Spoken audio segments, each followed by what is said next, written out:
Chapter 9. Wilbur's Boast. A spider's web is stronger than it looks. Although it is made of thin, delicate strands, the web is not easily broken. However, a web gets torn every day by the insects that kick around in it, and a spider must rebuild it when it gets full of holes. Charlotte liked to do her weaving during the late afternoon, and Fern liked to sit nearby and watch. One afternoon she heard a most interesting conversation, and witnessed a strange event. "You have awfully hairy legs, Charlotte," said Wilbur as the spider busily worked at her task. "My legs are hairy for a good reason," replied Charlotte. "Furthermore, each leg of mine has 7 sections: the coxa, the trochanter, the femur, the patella, the tibia, the metatarsus, and the tarsus." Wilbur sat bolt upright. "You're kidding," he said. "No, I'm not either." "Say those names again. I didn't catch them the first time."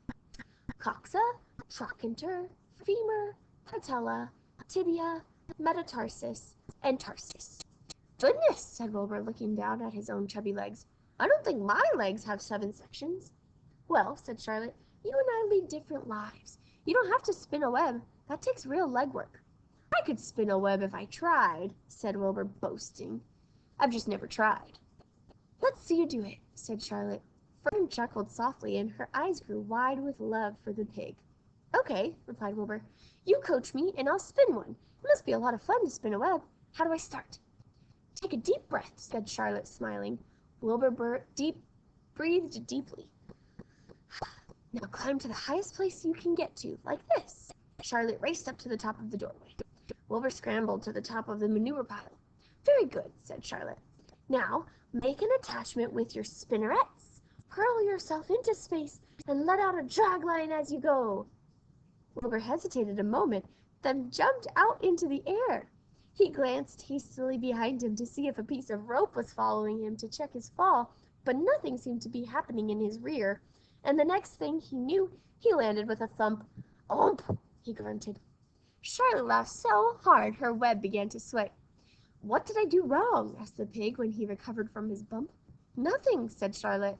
"It was a nice try." "I think I'll try again," said Wilbur cheerfully.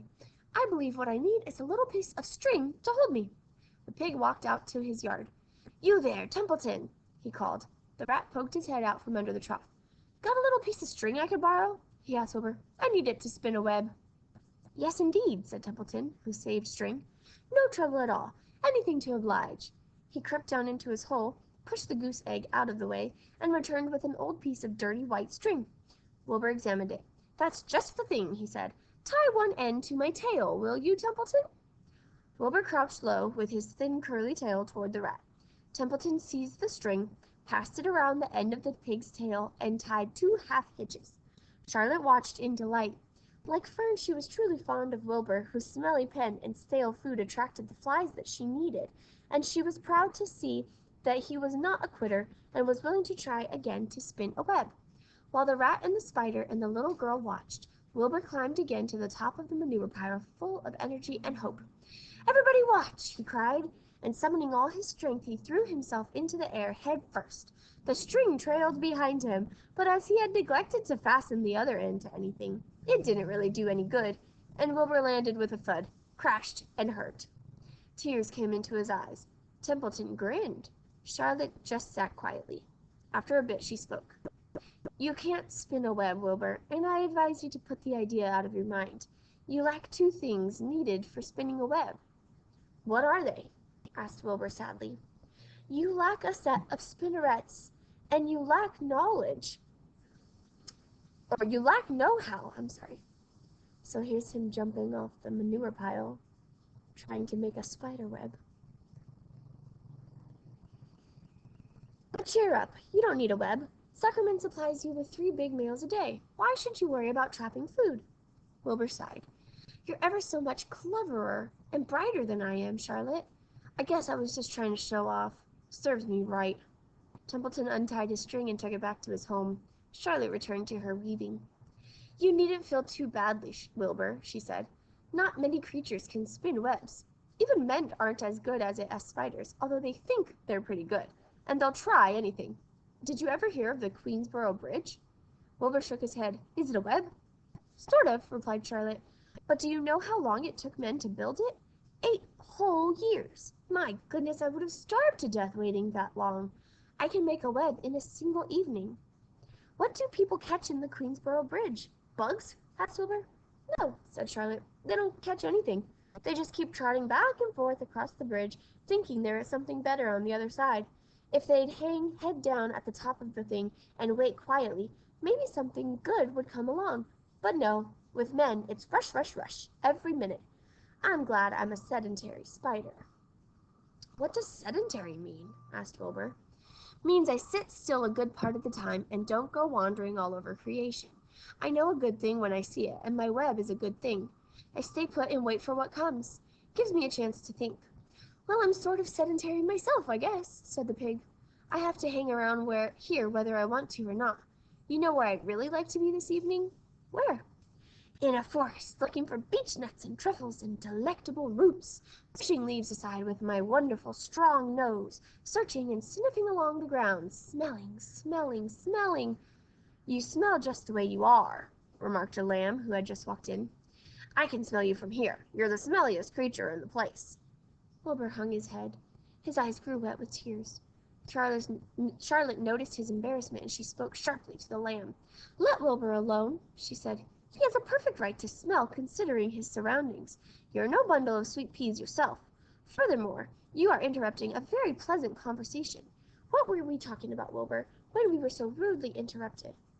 Oh, I don't remember, said Wilbur. It doesn't make any difference. Let's not talk any more for a while, Charlotte. I'm getting sleepy. You go ahead and finish fixing your web, and I'll just lie here and watch you. It is a lovely evening. Wilbur stretched out on his side. Twilight settled over Zuckerman's barn, and a feeling of peace. Fern knew it was almost supper time, but she couldn't bear to leave. Swallows passed on silent wings in and out of the doorways, bringing food to their young ones. From across the road, a bird sang, Whip-poor-will, whip-poor-will. Livy sat down under the apple tree and lit his pipe. The animal sniffed the familiar smell of strong tobacco. Wilbur heard the trill of the tree toad and the occasional slamming of the kitchen door. All these sounds made him feel comfortable and happy, for he loved life and loved to be a part of the world on a summer evening. But as he lay there, he remembered what the old sheep had told him. The thought of death came to him, and he began to tremble with fear. Charlotte, he said softly. Yes, Wilbur. I don't want to die. Of course you don't, said Charlotte in a comfortable voice. I just love it here in the barn, said Wilbur. I love everything about this place. Of course you do, said Charlotte. We all do. The goose appeared, followed by her 7 goslings. They thrust their little necks out and kept up a musical whistling like a tiny troop of pipers. Wilbur listened to the sound with love in his heart. Charlotte, he said. Yes, said the spider. Were you serious when you promised you would keep them from killing me? I was never more serious in my life. I am not going to let you down, Wilbur. Or let you die, Wilbur. How are you going to save me? Asked Wilbur, whose curiosity was very strong on this point. Well, said Charlotte vaguely, I don't really know, but I'm working on a plan. That's wonderful, said Wilbur. How is the plan coming, Charlotte? Have you got very far with it? Is it coming along pretty well? Wilbur was trembling again, but Charlotte was cool and collected. Oh, it's coming all right, she said lightly. The plan is still in its early stages and hasn't completely shaped up yet, but I'm working on it. When do you work on it? Begged Wilbur. When I'm hanging head down at the top of the web. That's when I do my thinking, because then all the blood is in my head. I'd be only too glad to help in any way I can. Oh, I'll work it out alone, said Charlotte. I can think better if I think alone. All right, said Wilbur. But don't fail to let me know if there's anything I can do to help, no matter how slight. Well, replied Charlotte, you must try to build yourself up. I want you to get plenty of sleep and stop worrying. Never hurry and never worry. Chew your food thoroughly and eat every bit of it, except you must leave just enough for Templeton. Gain weight and stay well. That's the way you can help. Keep fit and don't lose your nerve. Do you think you understand? Yes, I understand, said Wilbur. Go along to bed, then, said Charlotte. Sleep is important. Wilbur trotted over to the darkest corner of his pen and threw himself down. He closed his eyes. In another minute he spoke. Charlotte, he said. Yes, Wilbur. May I go out to my trough and see if I left any of my supper? I think I left just a tiny bit of mashed potato. Very well, said Charlotte. but I want you in bed again without delay." Wilbur started to race out to his yard. "Slowly, slowly," said Charlotte. "Never hurry and never worry." Wilbur checked himself and crept slowly to his trough. He found a bit of potato, chewed it carefully, swallowed it, and walked back to bed. He closed his eyes and was silent for a while. "Charlotte," he said in a whisper. "Yes?" "May I get a drink of milk? I think there are a few drops of milk left in my trough." "No, the trough is dry, and I want you to go to sleep. No more talking. Close your eyes and go to sleep." Wilbur shut his eyes. Fern got up from her stool and started for home, her mind full of everything she had seen and heard. "Good night, Charlotte," said Wilbur. "Good night, Wilbur." There was a pause. "Good night, Charlotte." "Good night, Wilbur." "Good night." "Good night."